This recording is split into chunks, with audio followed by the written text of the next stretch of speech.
And now let's turn to a young woman who has chosen to lend her voice to this very important solidarity movement. She's a leading British actor, an advocate for gender equality in her own right. She's been involved with the promotion of girls' education for several years. As part of her humanitarian efforts, she's visited Bangladesh, Zambia, recently returned, as we just heard, from Uruguay on her first mission with UN Women. Ladies and gentlemen, please join me in welcoming to this stage our co-host and the UN Women's Global Goodwill Ambassador, Emma Watson.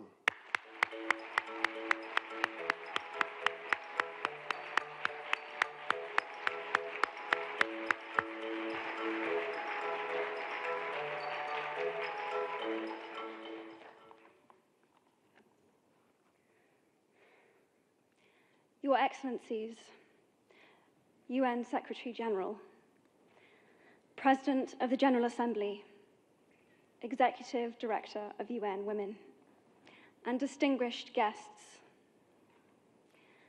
Today, we are launching a campaign called HeForShe. I am reaching out to you because we need your help. We want to end gender inequality, and to do this, we need everyone involved. This is the first campaign of its kind at the UN. We want to try and galvanize as many men and boys as possible to be advocates for change. And we don't just want to talk about it. We want to try and make sure that it's tangible. I was appointed as Goodwill Ambassador for UN Women 6 months ago.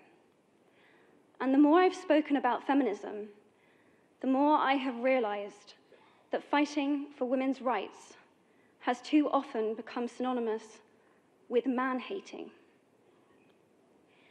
If there is one thing I know for certain, it is that this has to stop.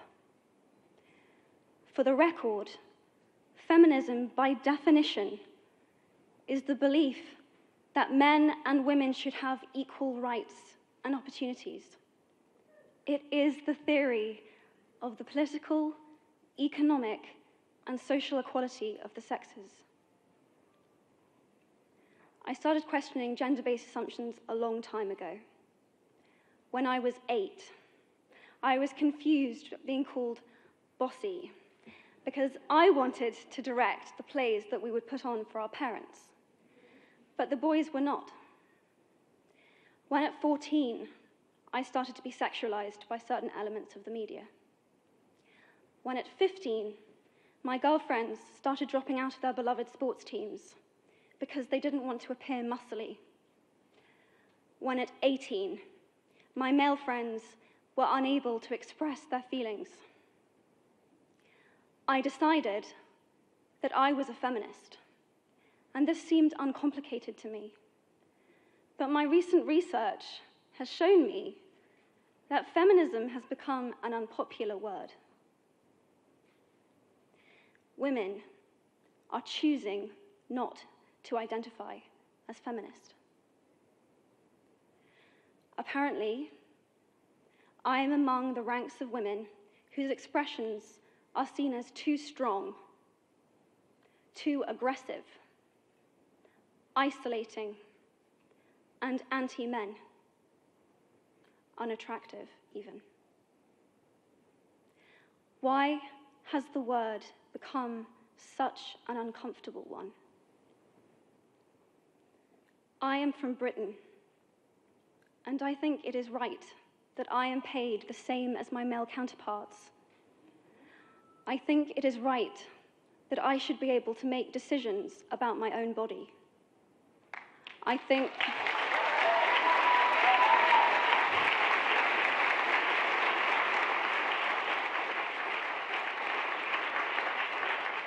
think it is right that women be involved on my behalf in the policies and the decisions that will affect my life.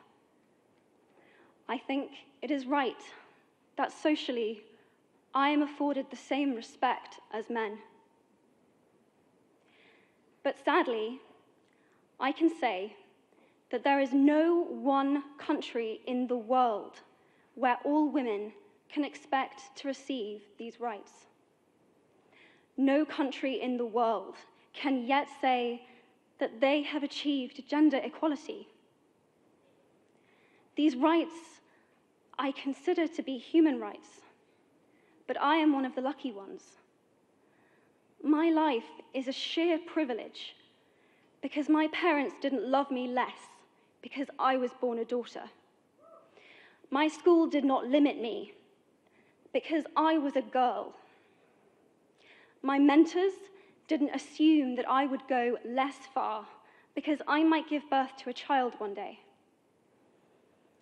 These influences were the gender equality ambassadors that made me who I am today. They may not know it, but they are the inadvertent feminists who are changing the world today. We need more of those. And if you still hate the word, it is not the word that is important. It's the idea and the ambition behind it. Because not all women have received the same rights that I have. In fact, statistically, very few have been. In 1997, Hillary Clinton made a famous speech in Beijing about women's rights. Sadly, many of the things that she wanted to change are still true today. But what stood out for me the most was that less than 30% of the audience were male. How can we affect change in the world when only half of it is invited or feel welcome to participate in the conversation? Men, I would like to take this opportunity to extend your formal invitation.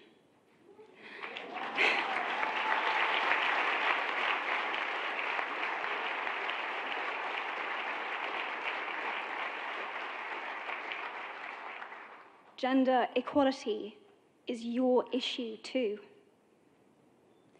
Because to date, I've seen my father's role as a parent being valued less by society, despite my needing his presence as a child as much as my mother's.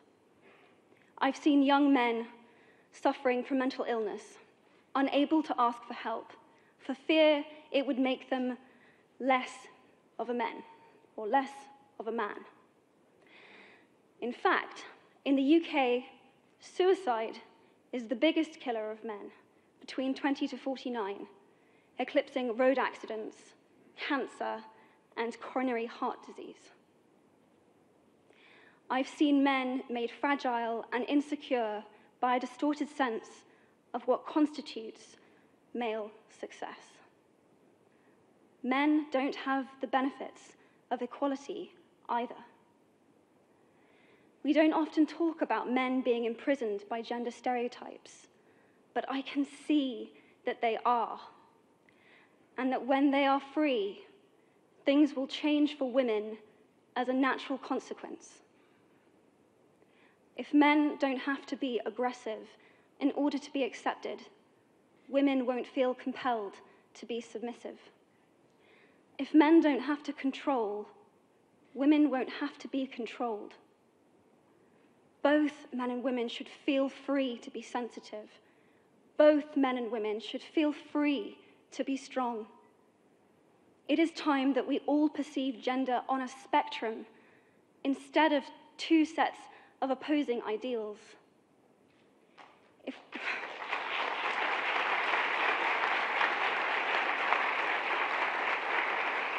If we stop defining each other by what we are not and start defining ourselves by who we are, we can all be freer. And this is what HeForShe is about. It's about freedom. I want men to take up this mantle so that their daughters, sisters, and mothers can be free from prejudice, but also so that their sons have permission to be vulnerable and human too. Reclaim those parts of themselves they abandoned, and in doing so, be a more true and complete version of themselves.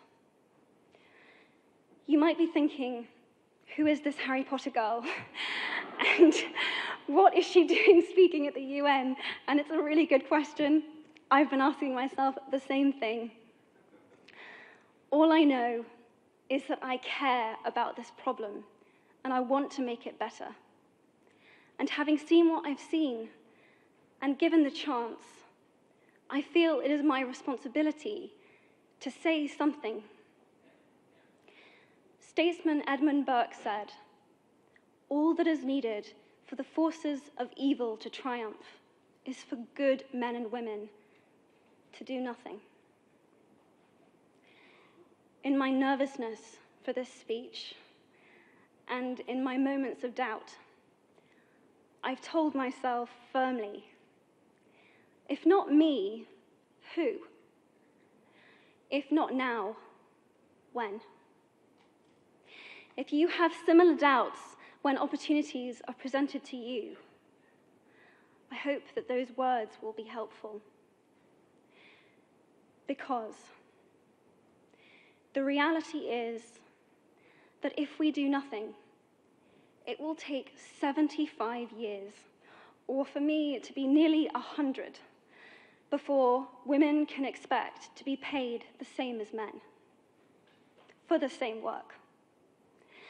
15.5 million girls will be married in the next 16 years as children. And at current rates, it won't be until 2086 before all rural African girls can have a secondary education. If you believe in equality, you might be one of those inadvertent feminists that I spoke of earlier. And for this, I applaud you. We are struggling for a uniting word, but the good news is that we have a uniting movement. It is called HeForShe.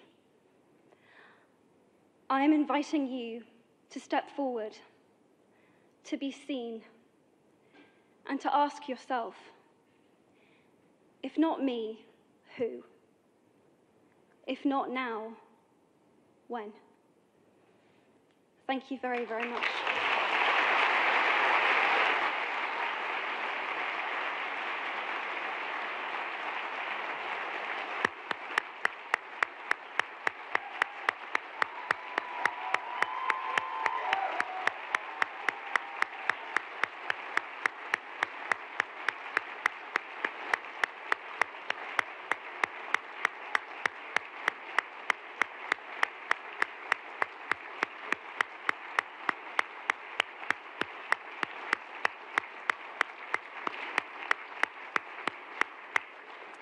What a beautiful, beautiful speech. What a beautiful thought.